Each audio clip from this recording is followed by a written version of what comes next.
শিক্ষাবর্ষে নতুন শিক্ষাক্রম বাদ দিয়ে পুরনো শিক্ষাক্রমে ফিরেছে প্রাথমিক ও মাধ্যমিক শিক্ষা। পাঠ্য বইয়ে অনেক বিষয়বস্তু সংযোজন বিয়োজন হয়েছে। প্রাথমিক ও মাধ্যমিকে 441টি বই পরিমার্জন করা হয়েছে, যা অনলাইনে এনসিটিভির ওয়েবসাইটে বইয়ের পিডিএফ কপি পাওয়া যাচ্ছে।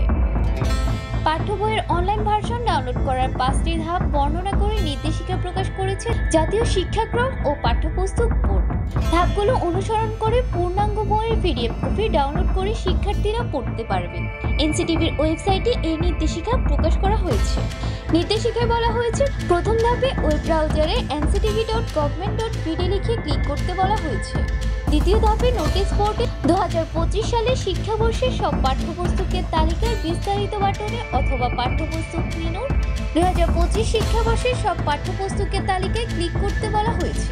তৃতীয় ধাপে চাহিদা অনুযায়ী পাঠ প্রাথমিক ও প্রাথমিক স্তর অথবা মাধ্যমিক স্তর ও উচ্চ মাধ্যমিক স্তরে ক্লিক করতে বলা হয়েছে। চতুর্থ ধাপে চাহিদা অনুযায়ী শ্রেণীতে ক্লিক করুন বলা হয়েছে।